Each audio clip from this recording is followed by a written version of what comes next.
இதை நான் பேசணும், சென்சார்ட்ட நான் கேட்கணும், தலைவர்களாம் விசாரிக்கணும். திருநாவுக்கரசனும் திருமாவளவனும் வந்துட்டு இருக்காங்க. இது நியாயம் கேட்க தான் நான் வரேன். அதாவது உண்மையை சொன்னா சென்சார் தர மாட்டேங்க. ஓகே, நான் ஒத்துக்கிறேங்க. பொய் சொல்றாங்களே. இப்ப தொலைக்காட்சியில வர அனைத்து விளம்பரமும் பொய். நல்லா நீங்க பாருங்க. அதாவது அனைத்து விளம்பரம் பொய். ஏன்னா சென்சார் சர்டிஃபிகேட் எல்லா விளம்பரங்களுக்கும் சென்சார் சர்டிஃபிகேட் கொடுத்தா வருது. சர்டிஃபிகேட் எல்லாம் யாரும் பண்ண முடியாது. ஒரு விளம்பரம் நல்லா பாத்துங்க. ஒரு ஒரு ஒரு முன்னணி நடிகை ஒரு மைக் எடுத்துட்டு போய் பேசுவாங்க. உங்க பேஸ்ட்ல உப்பு இருக்காம்பாங்க. உப்பு இல்ல, உப்பு அதிகமா இருந்தா, உப்பு இல்லைன்னா கொட்டிடுவாங்க, பல்லுதான் சொத்த பல்லாகி 4 அடியில் கொட்டிடுன்னு சொல்லி பயமுறுத்துவாங்க. இதுக்கு சென்சார் போர்டு கொடுத்துருக்காங்க. இன்னும் ஒரு விளம்பரத்துல ஒரு ஒரு துணை நடிகர், குணச்சித்திர நடிகர் போயிட்டு காப்பாரு, உங்க பேஸ்ட்ல உப்பு இல்லை தானே, ஏன் உப்பு இல்லைன்னா உங்க பல்லு எல்லாம் கொட்டி, இங்க உப்பு இருந்தா கொட்டி.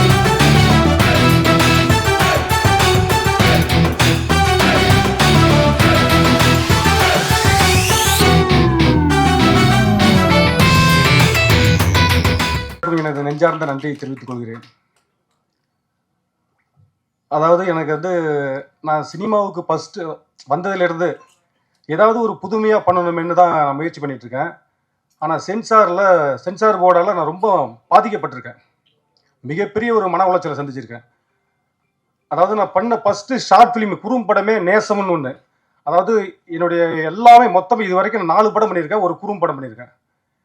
எல்லாமே 90% உண்மை இருக்கும், 10% தான் கற்பனை இருக்கும். ஆனால் உண்மை சம்பவத்தை பண்ணக்கூடாதுன்னு சொல்லி சென்சாரில் பிரச்சனை நடந்துட்டு இருக்கு. அந்த நேசம்ங்கிற ஒரு ஷார்ட் ஃபிலிமில் தருமபுரி பஸ் ஸ்டாண்டுக்கு பக்கத்தில் அந்த ஒரு போலீஸ் பூத்தில் ஒரு மனநல பாதிக்கப்பட்ட பொண்ணை கொண்டு போய், ஒரு தாய் மனநல பாதிக்கப்பட்டாங்க, பொண்ணு வந்து இறங்கியிருக்காங்க, கொண்டு போய் அந்த போலீஸ் பூத்தில் போயிட்டு ரெண்டு போலீஸ் வந்து பிரச்சனை பண்ணுறாங்க. அந்த பாலியல் வன்கொடுமை பண்ணுறாங்க. இது வந்து பேப்பரில் பத்திரிகையில் வந்தது. அதாவது என்னுடைய படங்கள் இதை தான் எடுத்தேன். இதுலயே அங்கே பிரச்சனை, எனக்கு போலீஸ் ஸ்டேஷனில் பிரச்சனை, இதை எடுக்கக்கூடாது அப்படின்னு.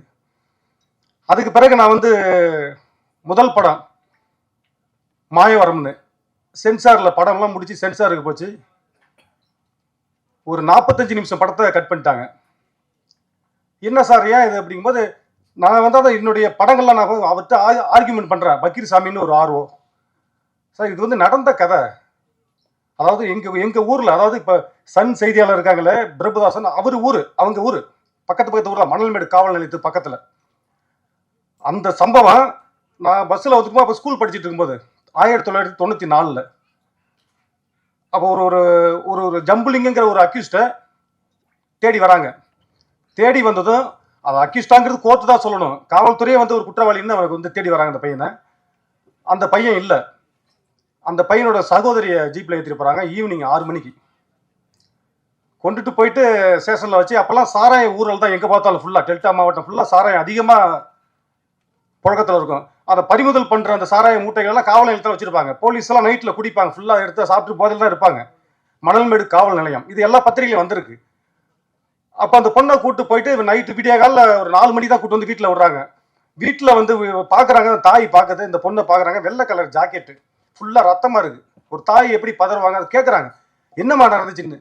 அம்மா 5 போலீஸுமா, ராத்திரி முழுக்க வலிக்குதுன்னு சொல்லுமா, எவ்வளவோ என்னால் முடியலன்னு கத்துறேன், யாருமே என்னை வந்து கண்டுக்கலாமா. ஒருத்தர் மாத்தி ஒருத்தர் என்னை வந்து ரொம்ப மோசம், பல்லு படாத இடமே இல்லம்மா என் உடம்புலன்னு சொல்றாங்க தாய்கிட்ட.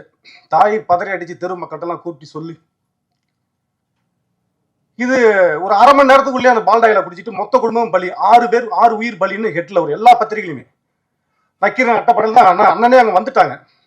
எல்லாமே பெரிய இது வந்து சின்ன பிரச்சனை ஆச்சு. பஸ்ஸில் வந்து நாங்கள்லாம் ஸ்கூல் ஸ்டூடெண்ட் எல்லாம் வந்து இறங்கி பார்க்குறோம், பிரச்சனையை பெருசாகிறோம், பஸ்ஸுக்கு செல்லாம் அடிச்சு உடைக்கிறோம், பிரச்சனை பெருசாகிடுச்சு. அனைத்து கட்சியும் வந்துருச்சாங்க.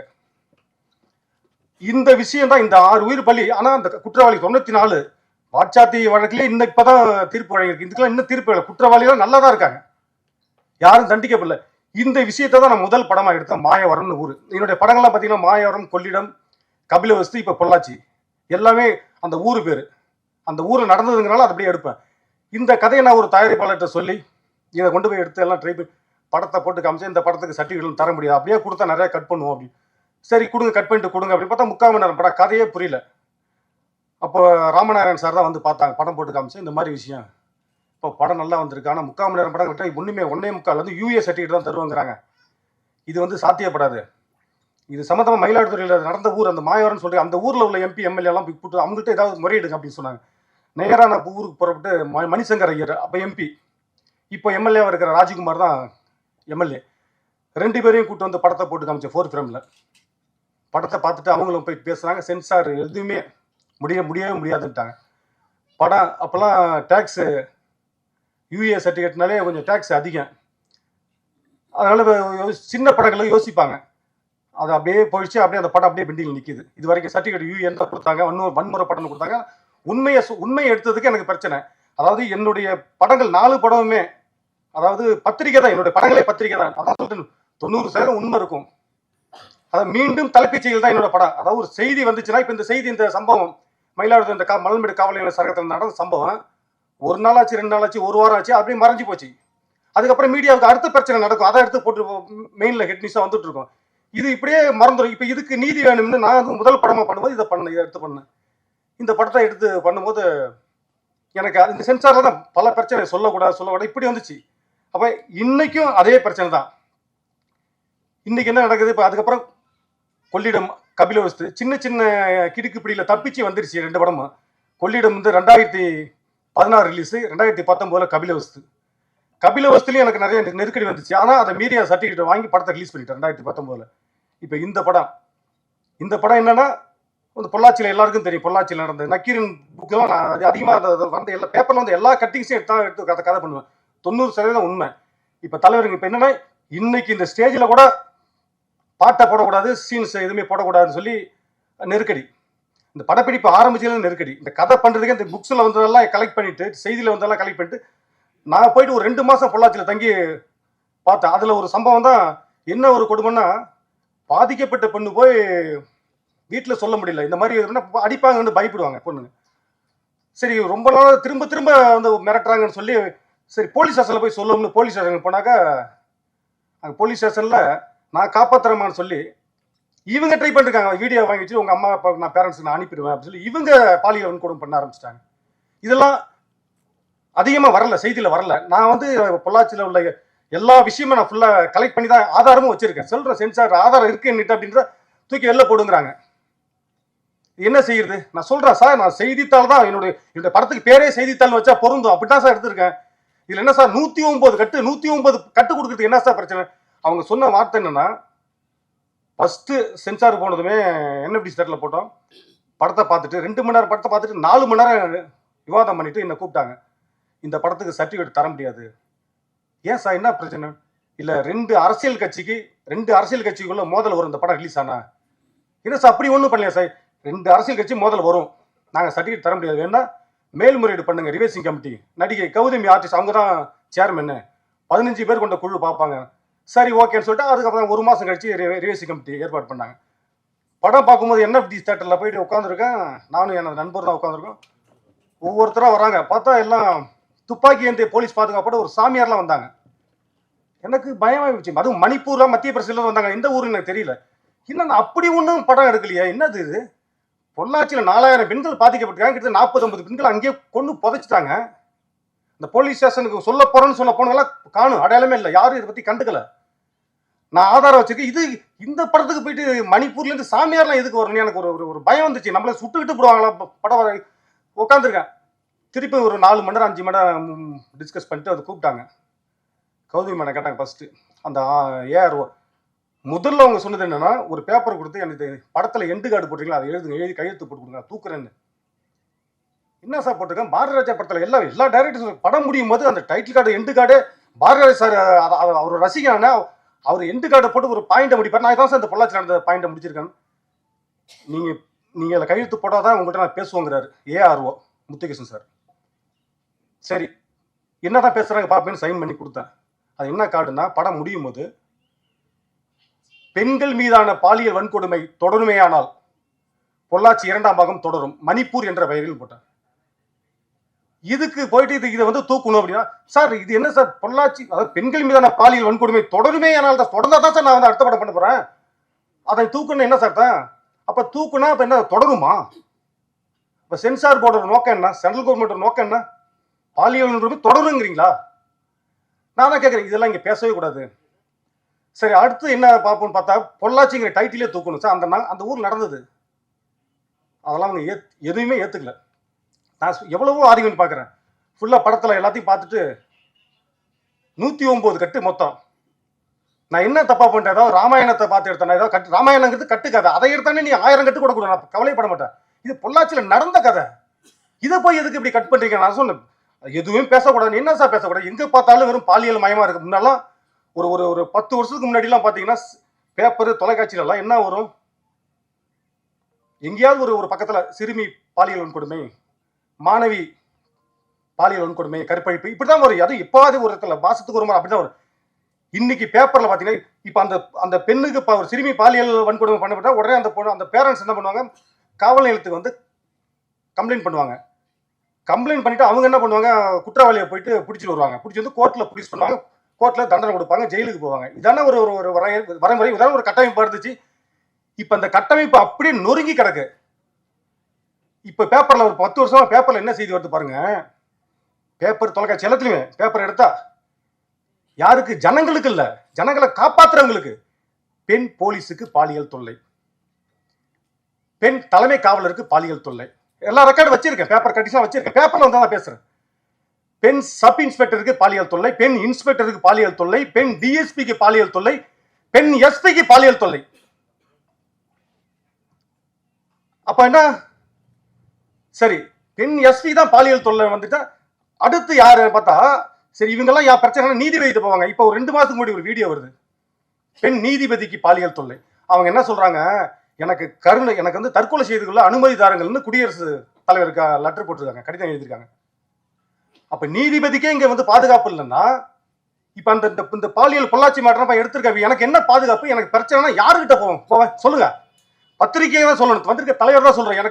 எனக்கு உயிருக்கு ஆபத்து இருக்குங்கிறதால தான் தலைவர்கள்ட்ட போனேன். எல்லாம் கேட்பாங்க என் ஃப்ரெண்ட் எல்லாம், ஏன் என்னப்பா தலைவர்கள் தான் என்ன காப்பாற்ற முடியும், பத்திரிகை தான் என்ன காப்பாற்ற முடியும். இப்ப நீதிபதிக்கு ஒரு எஸ்பி, பெண் எஸ்பிக்கு இல்ல, சூப்பரண்ட் ஆஃப் போலீஸுக்கு பாதுகாப்பு இல்ல, பாலியல் தொல்லை. இப்ப இந்த பிரச்சனையை நான் எடுத்திருக்கேன், பெண்களுக்காக நான் எடுத்திருக்கேன். இப்ப எனக்கு என்ன மாதிரி தொல்லைகள் வரும்? சரி, நீதிபதிக்கு பாலியல் தொல்லை.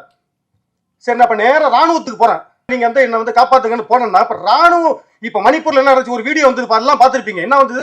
ஒரு ராணுவ வீரர் துப்பாக்கி கீழே வச்சுட்டு கதறான், நான் இங்க நாட்டை காப்பாத்துறேன், என் பொண்டாட்டிய 100 போலீஸ் 100 பேர் 100 கட்சிக்காரன் 100 பேர் சொல்றான், அழுதா. எல்லாம் வீடியோ பார்த்திருப்பீங்க.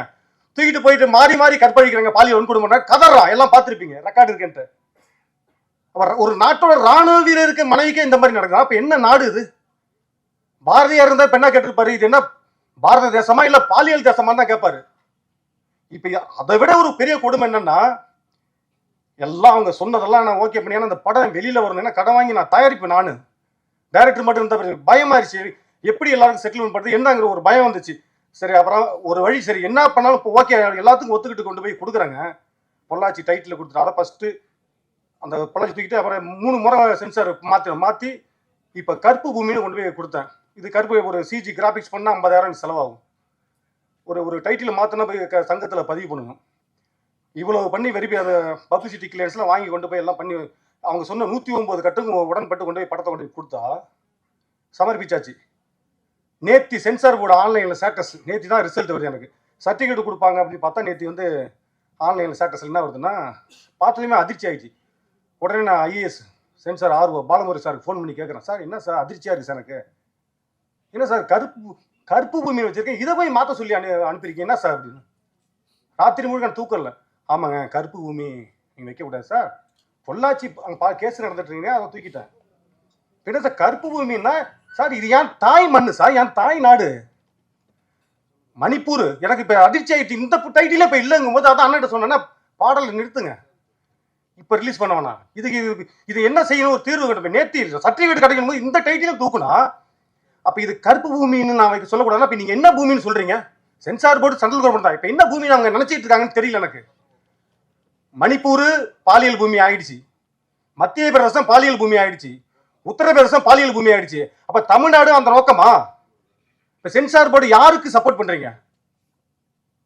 சரி, கருப்பு பூமியை தூக்கணும்னா இது எங்க தமிழர்களோட பாட்டி, ஒரு பெண்ணு எப்படி வாழணும் அப்படிங்கிறது ஒரு நினைவு சின்னம். இதை தூக்க சொல்றாங்க, என்ன அர்த்தம்? இப்போ இதை தூக்க சொல்ல உங்களுக்கு என்ன ரைட்ஸ் இருக்கு சென்சாருக்கு? வாங்க பொதுவெளிக்கு போவோம், பொதுவெளியில உட்காருவோம், வாங்க சென்சார் போர்டு இருக்கிற மொத்த அதிகாரி வாங்க, நான் வரேன், மக்கள் பார்க்கட்டும் நான் என்னங்க தப்பு பண்றேன். உண்மை நடந்ததை எடுத்திருக்கேன். இதை வந்து சொல்லக்கூடாதா? சரி, உண்மையை சொல்லக்கூடாது, தடுக்கிறீங்க, ஓகே, நான் ஒத்துக்கிறேன். பொய்யானதுக்கு ஏன் சர்டிபிகேட் கொடுக்குறீங்க? இதை நான் பேசணும், சென்சார் நான் கேட்கணும், தலைவர்களாம் விசாரிக்கணும்.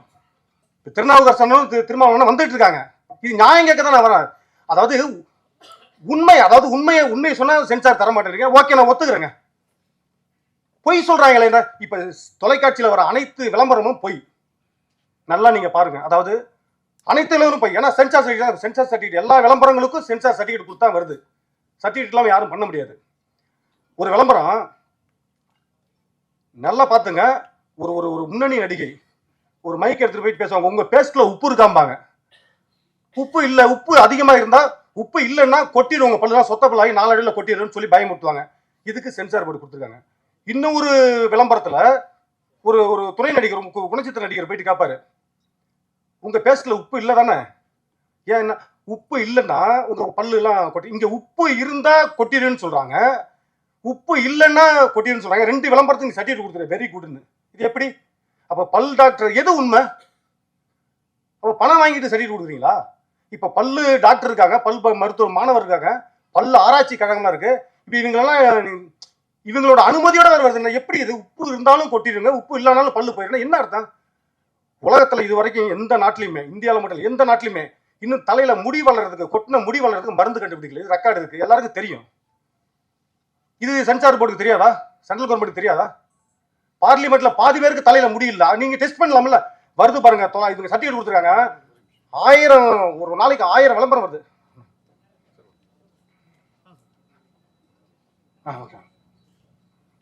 அண்ணா வணக்கம், வாங்க.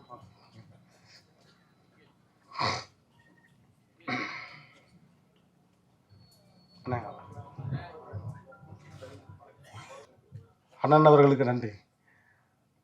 இப்போ அதான் அந்த விளம்பரம் மேட்ரு. அப்போ அதாவது மேல இருக்கிற தலைக்கு மேல இருக்கிற 9 கோள்களுக்கு வழி கண்டுபிடிச்சிருக்கோம். முடிச்சிருந்தேன் கொஞ்சம், சென்சார்ல பேச விடல, அதான் இங்க பேசுறேன், கொஞ்சம் முடிச்சிருந்தேன். ஆமா ஆமா முடிச்சிருந்தேன். அதாவது எல்லா மேல உள்ள எல்லா கிரகத்துக்கு போறதுக்கு வழி கண்டுபிடிச்சிருக்காங்க. ஆனா தலையில உள்ள முடி வளர்றதுக்கு இன்ன வரைக்கும் எந்த நாட்டிலுமே மருந்து கண்டுபிடிக்கல. ஆனா நீங்க விளம்பரம் கொடுக்குறீங்க, ஒரு நாள்ல முடி வளருன்னு சொல்றான், ஒரு வாரத்துல தரையை தொடுங்கிறான். இன்னொரு விளம்பரம் பாருங்க, நான் சொல்றதெல்லாம் உண்மை, சீரியல் பார்த்தா தெரியும், அந்த தொலைக்காட்சி விளம்பரத்தை பார்த்தா தெரியும். ஒரு கையை தடவும் போதே சுடுதலில் கையை கழுவிடுங்க, அதுக்குள்ள கையில முடி முளைச்சு, இதுக்கெல்லாம் சர்டிஃபிகேட் கொடுக்குறீங்க. அதாவது பொய்யான தகவல். இன்னொரு உண்மையை சொல்றேன் பாருங்க, அதாவது நடிகர் பிரபு சார் ஒரு விளம்பரம் எழுதிப்பாங்க, ஒரு டப்பா ஓபன் பண்ணி ஒரு சொட்டு அது மருந்து மூக்கில் வச்சு இழுப்பாங்க, ஒரு நொடியில சளி ஜலதோஷம் மூக்கடப்பெல்லாம் போயிருமா. ஒரு நொடியில சளி எல்லாம் போகுதுன்னா அப்ப மருத்துவமனையில வந்து மருந்து கொடுக்குறாங்க, ஒரு வாரம் அவங்க சளி, ஒரு வாரத்துக்கு ஏன் மருந்து எழுதி கொடுக்குறாங்க? அது சரியான சிறப்புன்னு ஒன்று சாப்பிட சொல்றாங்க.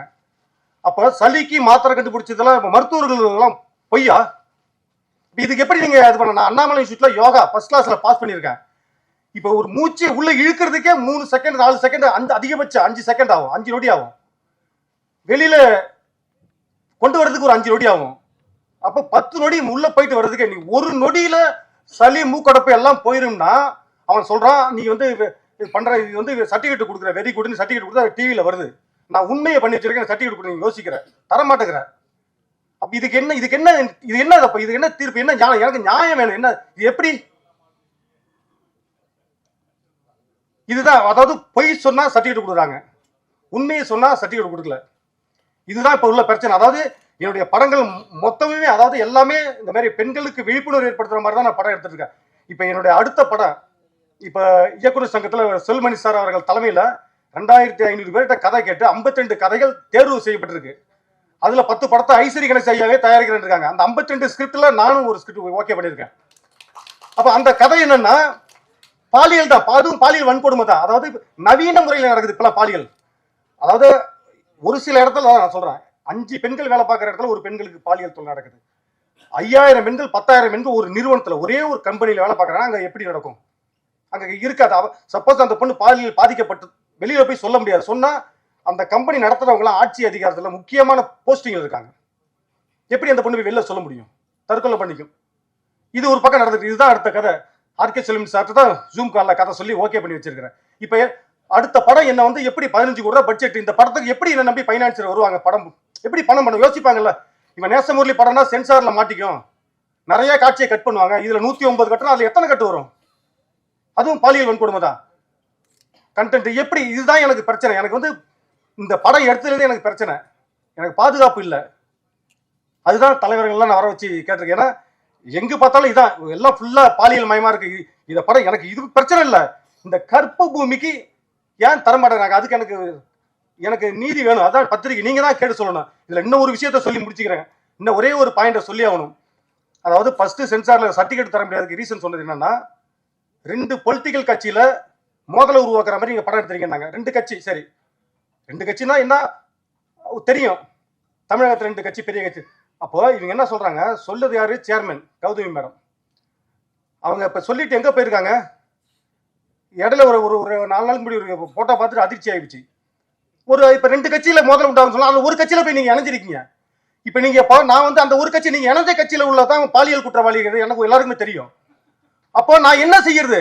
இப்ப நீங்க 109 கட்டு கொடுத்துறீங்க. ஒருவேளை அவங்க சொல்லிட்டு போட்டாங்க, இந்த படத்தை சின்ன பண்ணமாக்கி சதைச்சிட்டு வா, நான் உங்களுக்கு சீட்டு தரேன்னு சொன்னாங்களா? எப்படி இதை அனுமதிக்க முடியும்? அப்ப நீங்க ஒரு கட்சியில நீங்க நேரா போயிட்டு காங்கிரஸ்ல சேர்ந்து தான் இந்த சந்தேகம் எனக்கு வந்திருக்காது. நீங்க நேரா போயிட்டு தமிழக வாழ்வுரிமை கட்சியில சேர்ந்து எனக்கு சந்தேகம் வந்திருக்காது. நீங்க கம்யூனிஸ்ட் கட்சியில சேர்ந்தா எனக்கு சந்தேகம் வந்திருக்காது. நீங்க விடுதலை கட்சியில சேர்ந்தா எனக்கு சந்தேகம் வருது. நீங்க மக்கள் நீதி மையத்துல போய் சேர்ந்தா கூட எனக்கு சந்தேகம் வந்திருக்காது. நீங்க போய் நான் எந்த படத்தை, நான் எந்த கட்சிக்காரங்க, எந்த 109 கட்டு எதுக்கு கொடுத்தீங்க?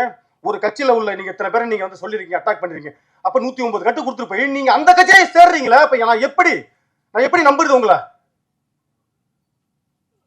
இதுதான் நான் சொல்லணும்னு நினைச்சேன். இன்னும் நிறைய பேசணும்னு நினைச்சேன். இன்னும் 1 மணி நேரம் பேசுவோம் சென்சார் போர்டை பத்தி. நிறைய உண்மை எல்லாத்தையும் ஆதாரம் இருக்கு. அண்ணன் அவர்களுக்கு உடம்பு சரியில்லை சொன்னாங்க. நான் அதனால அண்ணனை பேச அழைக்கிறேன். ரொம்ப நன்றி, வணக்கம்.